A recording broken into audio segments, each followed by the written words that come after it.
श्रीराम जय जय राम। श्रीराम जय जय राम। श्रीराम जय जय राम। 2. ராவணன் ஆலோசனை. தான் மனம் கலங்கியிருப்பதை உணர்ந்து மேம்போக்காக சிரித்துக்கொண்டு பயத்தை உதறிவிட்டு ராவணன் அந்தப்புரம் சென்றான். மண்டோதரி, ராமன் வந்து விட்டாராமே, அவர் விளையாட்டாகவே கடலுக்கு அணை கட்டிவிட்டாராமே என்று அறிந்ததும் அவன் கையை பிடித்து அந்த புறத்திற்கு அழைத்துச் சென்று மிகவும் மனம் கவர்கின்ற மொழி பேசினாள். சரணங்களில் சிரம் தாழ்த்தி தன் முந்தானையை விரித்து வேண்டினாள். மிகவும் இனியவரே, கோபத்தை விட்டு என் பேச்சை கேளுங்கள். எவரை தமது மதிநுட்பத்தினாலும் உடல் வலிமையினாலும் ஜெயிக்க முடியுமோ அவரோடு பகை பாராட்டலாம். ரகுநாதனுக்கும் தங்களுக்கும் இடே சூரியனுக்கும் விட்டிற்பூச்சிக்கும் இடையே உள்ள ஏற்றத்தாழ்வு கண்டிப்பாக உள்ளது.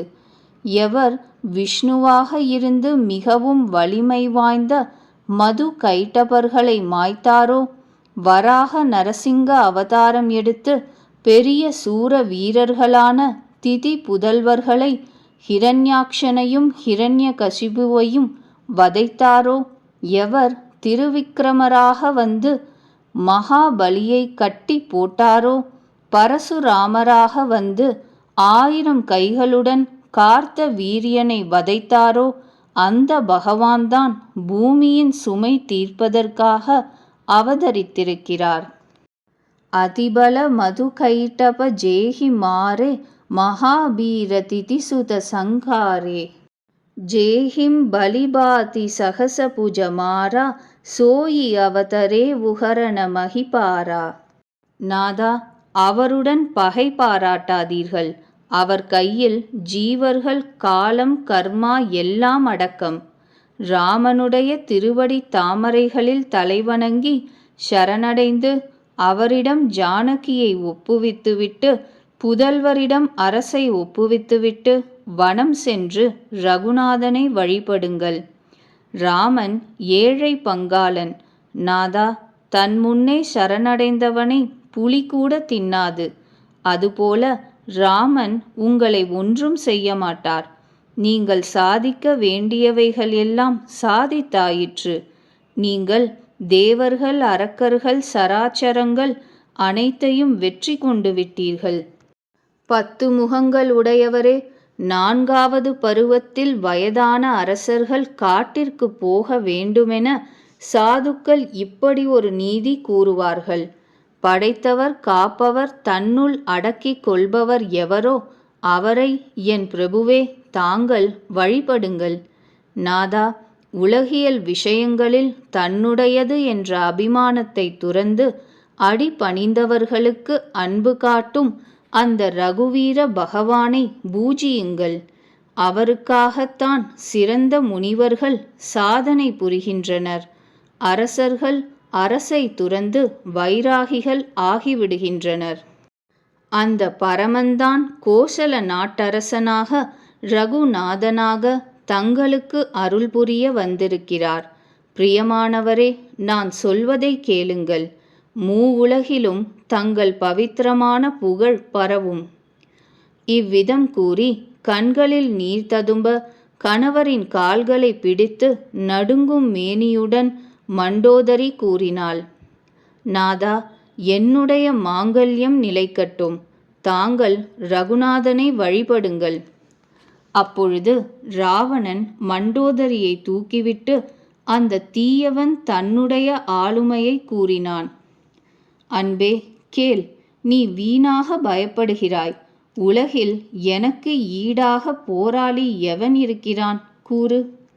வருணன், குபேரன், வாயு, யமராஜன் முதலான திசை அதிபர்களையும் காலனையும் கூட என்னுடைய புஜ வலிமையினால் ஜெயித்திருக்கிறேன். தேவர்கள், அசுரர்கள், மனிதர்கள் எல்லோரும் என் கைப்பிடியில். பின் என்ன காரணத்தினால் உனக்கு பயம் ஏற்பட்டது? மண்டோதரி பல விதங்களில் அறிவுரை கூறினாள். ஆனால் ராவணன் மீண்டும் சபைக்கு போய் உட்கார்ந்து விட்டான். காலனுக்கு வசமாகி கணவருக்கு கர்வம் மிகுந்து விட்டது என்று உள்ளத்தில் குமைந்தாள். சபைக்குச் சென்று அவன் மந்திரிகளை கேட்டான். பகைவனுடன் எவ்விதம் போர் புரிவோம்? மந்திரிகள் கூறினர், அரக்கர் தலைவனே, பிரபுவே, கேளுங்கள். ஏன் மீண்டும் மீண்டும் கேட்கிறீர்கள்? என்ன பெரிய பயம்? கூறுங்கள். ஏன் கவலை?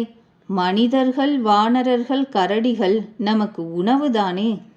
அனைவரும் கூறுவதையும் காது கொடுத்து கேட்டுவிட்டு பிரஹஸ்தன் கூறினான், பிரபுவே, நீதிக்கு விரோதமாக ஒன்றும் செய்யக்கூடாது. மந்திரிகளுக்கு மிகவும் அற்ப புத்தி. இந்த மூட மந்திரிகள் அனைவரும் இச்சகம் பேசுகின்றனர். நாதா, இவ்வித பேச்சுக்களால் நல்ல முடிவு ஒன்றும் நடவாது. ஒரே ஒரு குரங்கு கடலை தாண்டி வந்துவிட்டது.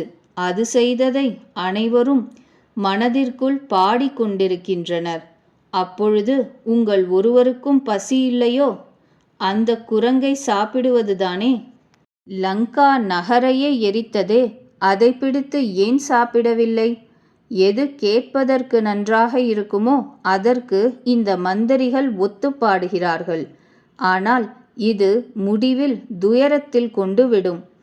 எவர் விளையாட்டாகவே கடலில் அணை கட்டிவிட்டாரோ, எவர் படைகளுடன் வந்து ஸ்வேல மலையில் இறங்கிவிட்டாரோ, சகோதரர்களே, அவர் மனிதரா? அவரை சாப்பிட்டு விட முடியுமா? அவரை தொடத்தான் முடியுமா? கூறுங்கள். அவரை பற்றி பைத்தியம் பிடித்தாற்போல் வாய்க்கு வந்தபடி பேசுகிறீர்களே. அப்பா, என் சொற்களை கவனமாக கேளுங்கள். என்னை கோழை என நினையாதீர்கள். உலகில் இப்படி மனிதர்கள் கூட்டமாக எத்தனையோ இருக்கிறார்கள். இனிய மொழி கேட்பார்கள், பேசுவார்கள். பிரபுவே, கேட்பதற்கு கடுமையாயினும் மிகவும் ஹிதமானதை யார் கேட்கிறாரோ, கூறுகிறாரோ, அத்தகைய மனிதர் மிகவும் சிலரே. நீதியை கேளுங்கள். முதலில் தூது அனுப்புங்கள். பிறகு சீதையை ஒப்புவியுங்கள். பிறகு ராமனை அன்புடன் அணுகுங்கள். அவர் மனைவியை ஏற்று திரும்பிவிட்டால் வீணாக சண்டையை வளர்க்காதீர்கள். இல்லையெனில் அப்பா, போர்க்களத்தில் எதிர்த்து போராடி கொன்றுவிடுங்கள். பிரபுவே, என் நல்லுரைக்கு சம்மதித்தீர்களானால் உலகில் இருவிதமும் தங்கள் புகழ் பரவும். ராவணன் கோபித்து கொண்டு புதல்வனை கடிந்தான்.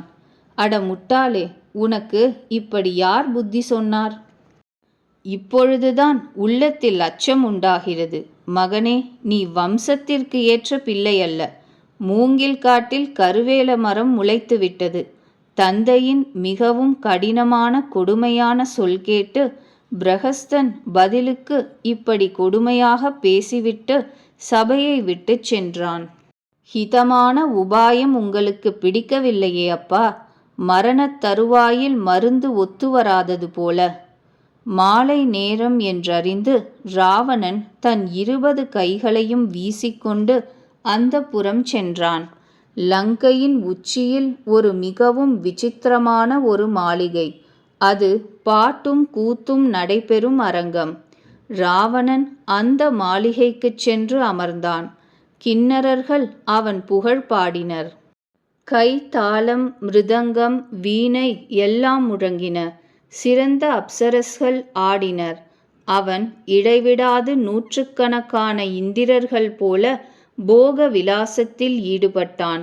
மிகவும் வலிமை வாய்ந்த பகைவன் தலைமீது உட்கார்ந்திருக்கிறானே, ஆயினும் கவலையோ பயமோ கிடையாது. இங்கு ரகுவீரன் ஸ்வேல மலையின் மீது படைகளின் பெரும் கூட்டத்துடன் இறங்கிவிட்டார். அந்த மலையின் சிகரம் ஒன்று மிகவும் உயரத்தில் மிகவும் அழகாக சமதளமாக தனியாக ஒளி வீசுவதைக் கண்டு அங்கு லக்ஷ்மணன் மரங்களின் மிருதுவான இலைகளையும் பூக்களையும் சேர்த்து தன் கையால் ஒரு விரிப்பு நெய்தார். அதன் மீது அழகான மிருதுவான மான் தோலை விரித்தார். அந்த ஆசனத்தின் மீது தயாளனான ராமன் வீற்றிருந்தார். பிரபு ஸ்ரீ ராமன் கவியரசன் மடிமீது தலையை சார்த்திருந்தார். அவருடைய இடது புறம் வில்லும் வலது புறம் அம்புரா தூணியும் வைக்கப்பட்டிருந்தன. அவர் தமது இரு கரங்களாலும் அம்புகளை கூர்த்தீட்டிக் கொண்டே இருந்தார். விபீஷணன் காதோடு வந்து உபாயம் கூறிக்கொண்டிருந்தார். பெரும் பாக்கியசாலிகளான அங்கதனும் ஹனுமாரும் பல முறைகளில் பிரபுவின் திருவடி தாமரைகளை பிடித்துவிட்டு கொண்டிருந்தனர். லக்ஷ்மணன் இடுப்பில் அம்புரா தூணியை கட்டிக்கொண்டு கைகளால் அம்பையும் வில்லையும் ஏந்தி வீராசனம் போட்டு பிரபுவின் பின்னால் அமர்ந்திருந்தார். இவ்விதம் கருணை அழகு குணங்களின் உறைவிடமான ஸ்ரீராமன் வீற்றிருக்கிறார். எப்பொழுதும் இதை தியானம் செய்து லயித்திருப்பவர்கள் பாக்கியசாலிகள். கீழ் திசையை திரும்பி பார்க்கிறார் ஸ்ரீராமன். சந்திரன் உதிக்கிறது. அப்பொழுது எல்லோரிடமும் கூறுகிறார், சந்திரனை பாருங்கள், எப்படி சிங்கம் போல பயமற்று இருக்கிறது. கிழக்கு திசை என்ற குகையில் வசிக்கின்ற மிகவும் பிரதாபமும் தேஜஸும் வலிமையும் குவிந்திருக்கின்ற இந்த சந்திரன் என்ற சிங்கம் கும்மிருட்டாகிய மத யானை மஸ்தகத்தை பிளந்துவிட்டு ஆகாயத்தில் பயமற்று சஞ்சரிக்கிறது. ஆகாயத்தில் சிதறி கிடக்கின்ற நட்சத்திரங்கள்தான் அதன் முத்துக்கள். இரவு பெண்ணுக்கு அணியாக அமைந்துவிட்டன. பிரபு கூறினார், சகோதரர்களே, சந்திரனிலும் கருப்பாக தெரிகிறதே, அது என்ன? உங்கள் புத்திக்கு ஏற்றவாறு கூறுங்கள் பார்க்கலாம். சுக்ரீவன் கூறினார், ரகுநாதா, கேளுங்கள். சந்திரன் மீது பூமியின் நிழல் தெரிகிறது. வேறொருவன் கூறினான், சந்திரனை ராகு அடித்துவிட்டான். அந்த காயம்தான் கருப்பாக உள்ளத்தில் வடுவாக பட்டுவிட்டது. ஒருவன் கூறினான், எப்பொழுது பிரம்மதேவன் ரதி தேவியின் முகத்தை படைத்தாரோ அப்பொழுது அதற்காக அவர் சந்திரனுடைய சாரமான பகுதியை எடுத்துக்கொண்டார். அந்த பள்ளம்தான் சந்திரனின் மார்பில் இருக்கிறது. அதன் மீது ஆகாயத்தின் கருப்பான நிழல் தெரிகிறது. இதையெல்லாம் கேட்டுவிட்டு ஸ்ரீராமன் கூறினார், சந்திரனுக்கு மிக பிரியமாக கூட பிறந்தது விஷம். அதனால்தான் அவன் விஷத்திற்கு தன் மார்பில் இடம் கொடுத்திருக்கிறான். விஷம் தோய்ந்த தமது கிரண தொகுப்பை வீசி அவன் மனைவி கணவரை விட்டு பிரிந்த ஆண் பெண்களை எரிக்கிறான். ஹனுமார் கூறினார், பிரபோ, கேளுங்கள். சந்திரன் உங்கள் பிரிய பக்தன். தங்களது அழகான ஷியாமல திருமேனி சந்திரன் மார்பில் விளங்குகிறது. அந்த ஷியாமல பொலிவுதான் அந்த கருமை நிறம். வாயுகுமாரனின் சொல் கேட்டு அறிஞரான பகவான் சிரித்துவிட்டார். பிறகு தென்திசை நோக்கி கருணையின் உறைவிடம் ராமன் கூறினார், விபீஷணா, தென்திசை நோக்கி பார். மேகம் எப்படி குமுறுகிறது, மின்னல் மின்னுகிறது. பயங்கர மேகங்கள் இனிய குரலில் இனிது கர்ஜிக்கின்றன. எங்கேயோ ஆலங்கட்டி மழை பெய்வது போல் இருக்கிறது. விபீஷணர் கூறினார், தயாளரே, பிரபோ, ஸ்ரீராமா, கேளுங்கள். அது மின்னலும் இல்லை, மேக கூட்டமும் இல்லை. லங்கையின் உச்சியில் ஒரு மாளிகை உள்ளது. ராவணன் அங்கே நடன வினிகை கண்டு கொண்டு இருக்கிறான். ராவணன் தலைமீது மேகமூட்டம் விஸ்தாரமான கருப்பு குடை பிடிக்கிறது. மேகங்களின் கருப்பு விரிப்புதான் அது. மண்டோதரியின் காதுகளில் உள்ள இரத்தின தோடுகள்தான் அந்த மின்னல்கள். தேவர்கள் தலைவரே, ஸ்ரீராமா, கேளுங்கள். ஒப்பற்ற தாளங்களும் மிருதங்கங்களும் ஒலிக்கின்றன. அதுதான் அந்த ஓசை. ராவணனுடைய தற்பெருமை கண்டு பிரபு ஸ்ரீராமன் புன்னகை புரிந்தார்.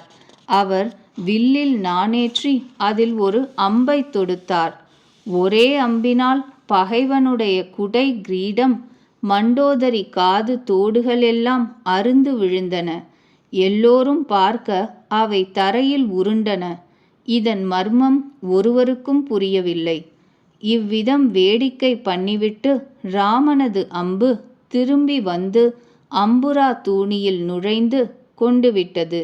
இப்படி ஒரு அவகேடு கண்டு ராவணனது அவை முழுவதும் பயத்தினால் நடுங்கியது. பூகம்பம் ஏற்படவில்லை, வேகமான காற்றும் அடிக்கவில்லை, ஒரு ஆயுதமும் கண்ணில் படவில்லை. பின் இவை எப்படி கீழே விழுந்தன? அனைவரும் இது ஒரு பயங்கர அபசகுனம் என்று தமது உள்ளங்களில் குமைந்தனர். சபை பயந்து விட்டது கண்டு ராவணன் சிரித்துக்கொண்டே யுக்தி செய்து ஒரு சமாதானம் கூறினான். தலைகள் வீழ்வதே எவனுக்கு எப்போதும் மங்களமாகுமோ அவனுக்கு மகுடம் விழுவது அபசகுனமாகுமா? தங்கள் தங்கள் வீடு போய் தூங்குங்கள்.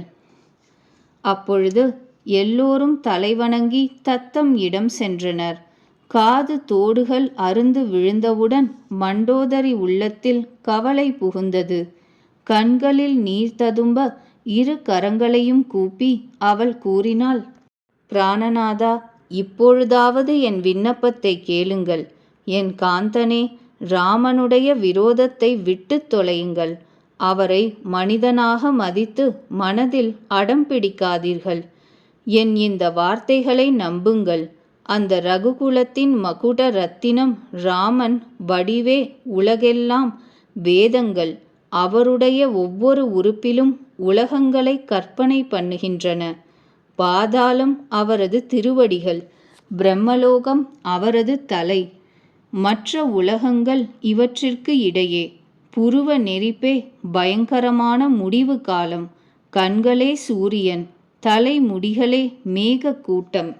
அவருடைய மூக்கு துவாரங்களே அஸ்வினி குமாரர்கள். இரவு பகல் அவருடைய எல்லையற்ற கண் சிமிட்டல்கள். 10 திசைகளும் அவருடைய காதுகள். வேதங்கள் அவரை இப்படி வர்ணிக்கின்றன. அவருடைய மூச்சுதான் வாயு, வேதங்கள்தான் அவரது குரல். பேராசை அவருடைய உதடுகள், அவருடைய பற்களே யமராஜன். சிரிப்புதான் மாயை, புஜங்கள்தாம் திசை நாயகர்கள். அக்னிதான் முகம், வருணன் நாக்கு. உற்பத்தி, காப்பு, அழிவு அவரது லீலைகள். 18 விதமான எண்ணற்ற மரங்கள்தாம் அவருடைய ரோம வரிசைகள். மலைகளே அவருடைய எலும்புகள், நதிகள் நரம்புகள், கடலே வயறு, நரகம் அவருடைய கீழ்ப்புலன்கள். இவ்விதம் உலகமயமானவர் பகவான் என்று வேதங்கள் கூறுகின்றன. ஏன் அதிக கற்பனை? சிவபிரான் அவருடைய அகங்காரம், பிரம்மதேவன் அவருடைய புத்தி, சந்திரன் அவருடைய மனது, விஷ்ணுதான் செயல்படும் புத்தி. அந்த சராச்சரங்கள் அடங்கிய பகவான் ஸ்ரீராமன் மனித வடிவில் உள்ளார். என் உயிர் காவலரே, கேளுங்கள். இப்படி சிந்தித்து பார்த்து பிரபுவிடம் கொண்டுள்ள பகையை விடுத்து ஸ்ரீ ரகுவீரனுடைய சரணங்களில் பிரேமை கொள்ளுங்கள். என் சௌபாகியம் அகலாது. மனைவியின் சொற்களை கேட்டு ராவணன் பெரிதாகச் சிரித்தான்.